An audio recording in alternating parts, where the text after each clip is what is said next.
Let's look at the tug of war between buyers and sellers in order to make money. So Tesla is down $4.10 today. That's 1.89%, closed at 212.42. Push market, we seem to be down by a further $3.78. So let's look at what this means on the chart right here. So we have been into a downward channel. The downward channel started approximately, we started to see this move down right here. October 16th, we started to go down, and we have never crossed that back again since then. We have we have some support.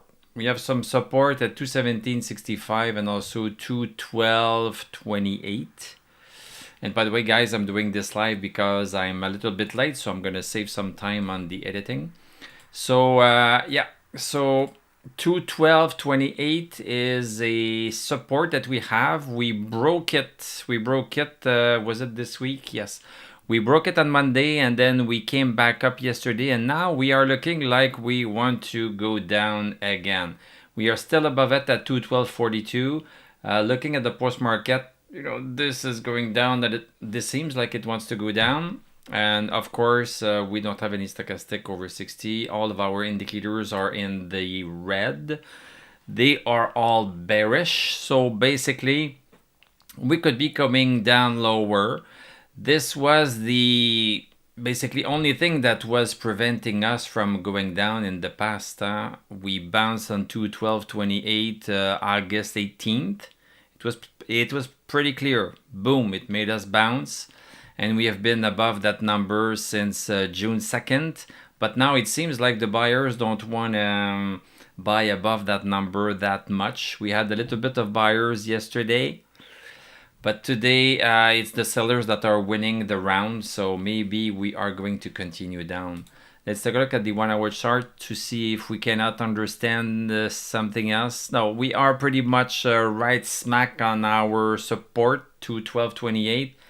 This is confirming that this number is very important because we go just below, just above, just below, just above. So this is a really important number. So sometimes it's not the round numbers that are important. Sometimes it's different numbers. So this one, at 28 cents, it's everything but a round number. On the 1 hour chart, we have stochastic at 60. We need it above 50 to have any move up in any stock, at least 60 to have a chance of moving up. And we don't have it. We just lost it. We had it yesterday. So yesterday, everything was looking not too bad to maybe have a move up. We have other criteria before buying in, but at least we had that force in that stock. When stochastic is over 60, a 21-day stochastic, look at this one here. You can pause this. When stochastic is above 60 on the 21-day, then at least you can consider getting in. It does not mean that it's a buy necessarily. We need to make sure that we are not into a congestion zone, just going sideways, where a stock will zigzag up and down sideways. So this is not really good to us. But anyway, stochastic over 60, remember that one. That's a freebie. Okay, so let's see what is going to happen tomorrow. So join me back tomorrow. We are going to take a look at Tesla. In the meantime, we are still going to look at other things. We are going to look at the VIX. So the VIX is the fear factor of the stock market. When the VIX is going up, the stock market is going down. And I am the bearer of bad news. So the VIX is into a bullish trend. So the trend is that it's going down. As a whole is going down. So yes, we can have a week of it, a week worth of VIX, 1, 2, 3, 4, 5, 6 days where it's going down. Okay. But then at some point, it starts to go back up again to reach a higher number. So this is what a bull trend is that we are making higher highs and higher lows. We are going like this. So this is the current trend in the VIX. So this means that the current trend in the stock market is down. It's as easy as that. We had the last 2 days, Monday and Tuesday of this week, we were coming down. That was nice. But we are coming close to the support right here. And when we are close to support, when we are into a bullish trend, then we start to move back up. And we started right here. We came here, we started to move back up. So here we started to go down a little bit, but the real test was this line right here. And now it's moving today, so we are up 6% on the VIX. So this is going in line with what's happening with Tesla. And if we look at the 10-year bond, they are climbing a little bit. We had a couple of days, 3 days of it coming down, and yesterday big move up, and today small move up, but we are still up. So everything is pointing us that stock market should be going down. If we look at the US dollar index briefly, it's still doing quite well at 0.29% up. So it's pausing a little bit. Right here. Let's look at some EV stocks. Some EV stocks that we like to watch. Rivian is basically going sideways, down 2%, but it does not mean anything.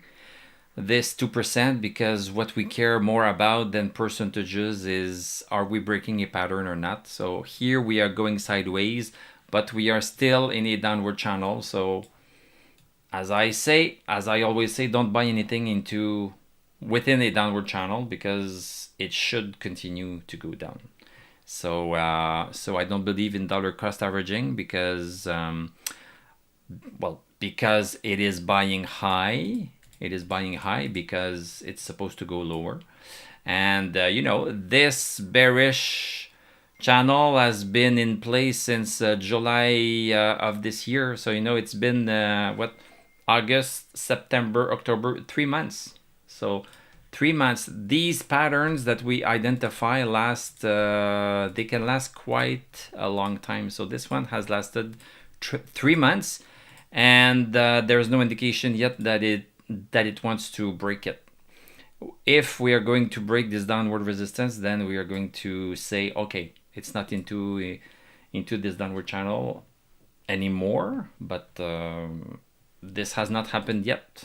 Nobody knows when it is going to happen, and we don't need to predict when it is going to happen. We are just going to be there when it happens, and then we can act on the next day.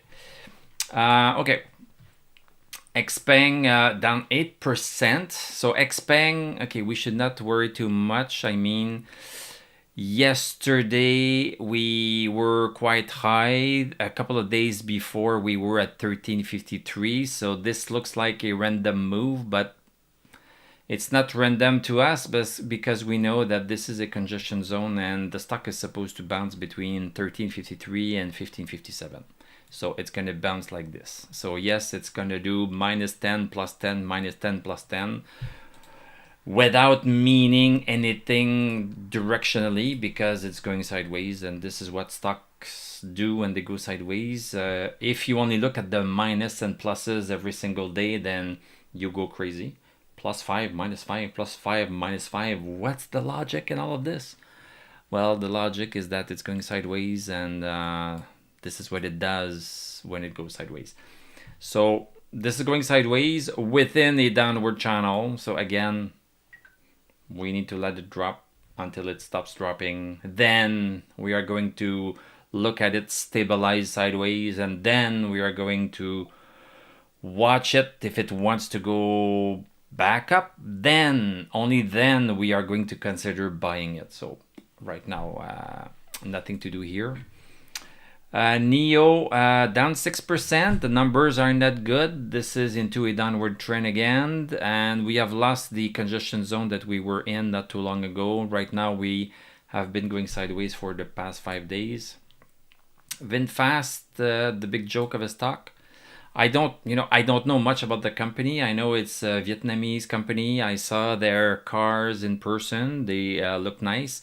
But I'm just joking about this stock. This was a big pump and dump, and right now it's in the dump at $5, down 5%. Let's look at Apple.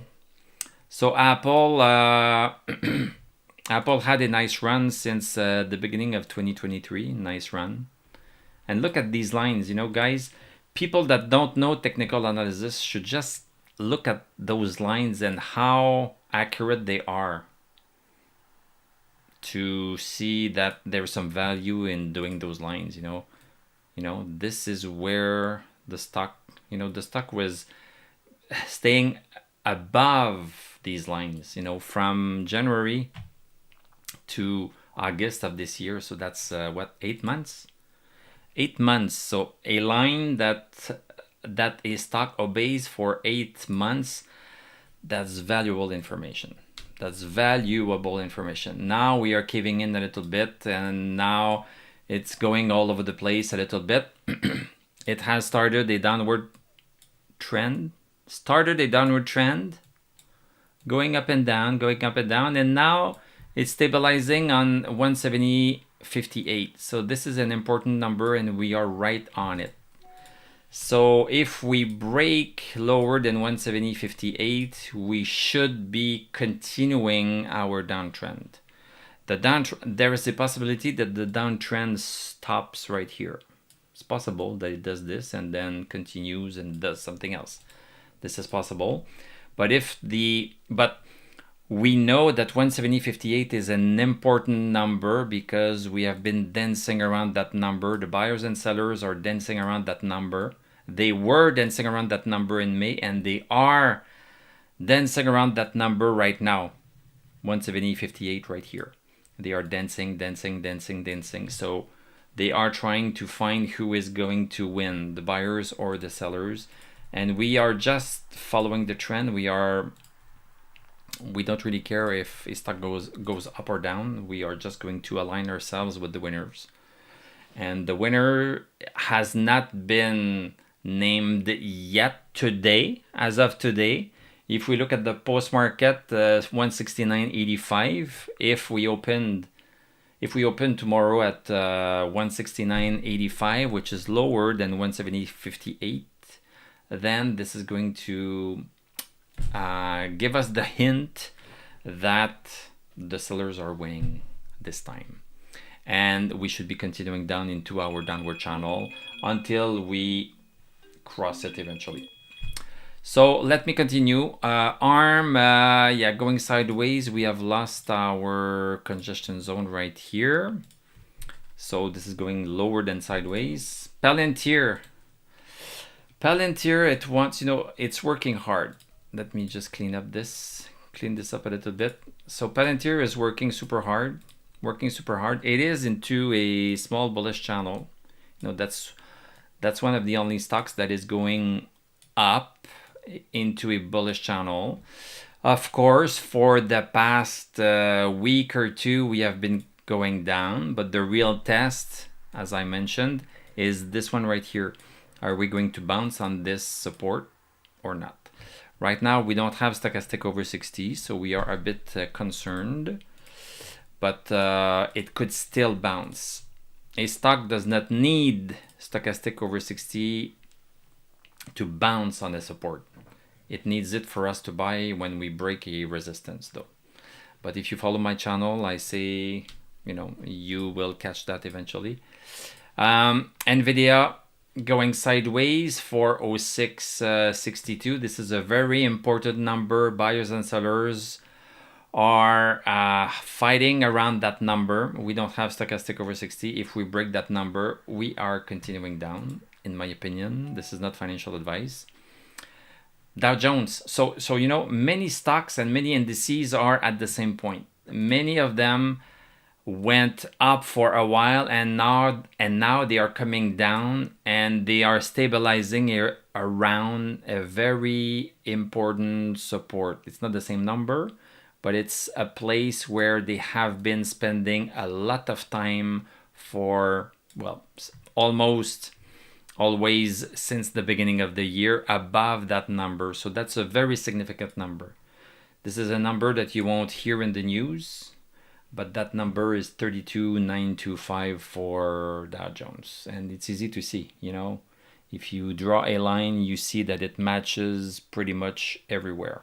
So that's an important number. If we break some important numbers, then we are breaking a milestone and things should be going lower. It does not work all the time, but most of the time it works.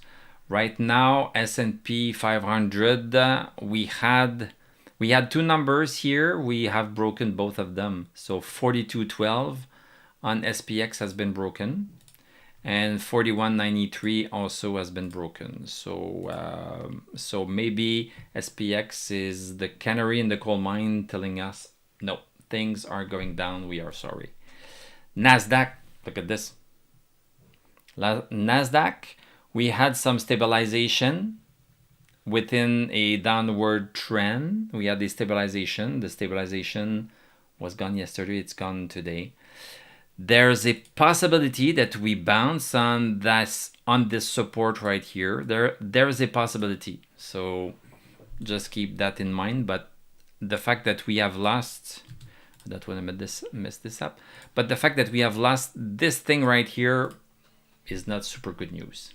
Let's look at gold a little bit. I'm looking at physical gold from Sprott.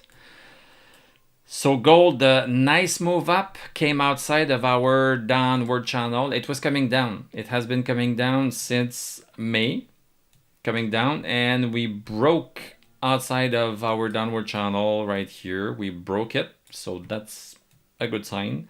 Then we need to check if it's going sideways, and if it goes, well, if it went higher than 1508, this was not going sideways, so it was no longer going down, it was no longer going sideways, so it meant that it was going up. So this was our buy signal after it crossed 1508. And we are still in there, so we are still in our valid buy signal right here. We have stochastic over 60, so we have all of our criteria to tell us that, yeah, we should be in gold right now. Silver not yet there. Silver not yet there. Silver is still in its downward channel. There's a downward resistance right here. We need to break outside of it. We need to break 8. We need to have stochastic over 60. We need these 3. We have 1 out of 3. So silver is not yet ready. And it's kind of nicer when both of them move simultaneously. So there's a little bit of a risk on gold because silver is not following. And let's look at Bitcoin and Ripple last. Bitcoin continuing higher and higher. So this is a little bit of a mess right here, but if you pay attention, we had a downward channel that we broke. We broke it October 1st. Then we were wondering, okay, this could be stuck below 28,817 into a congestion zone. So the move was to wait until it breaks 28,817. If you followed the advice, you would have got in on the next day at 29 something. We had stochastic over 60 also, and look at what happened. Boom. And then you are responsible to know when to sell. So basically, I tell you when the criteria are there to buy, but you do what you do. You can hold for until your retirement. You can hold for one day and just pocket the profit. The selling experience is a very personal one. The buying experience is a little bit less so. And last but not least, Ripple. Ripple, we were outside of our downward channel for a long time. We stayed into a congestion zone for a long time, and now if you are not into Ripple, this is not financial advice, but if you are not into Ripple, I would tell you now is the time to get into Ripple, because I'm repeating myself, but outside of a downward channel, check. Outside of a congestion zone, check yesterday. Stochastic over 60, check. We have the 3 checks. Does not work all the time, but works most of the time. So there you have it, everybody. So I do a video like this every single weekday, and if you are a member, I do a Tesla Weekly Live on the weekend where I take questions and comments and everything. So I'm going to wish you a great rest of the day. I'm going to talk to you tomorrow and I'm going to tell you à la prochaine.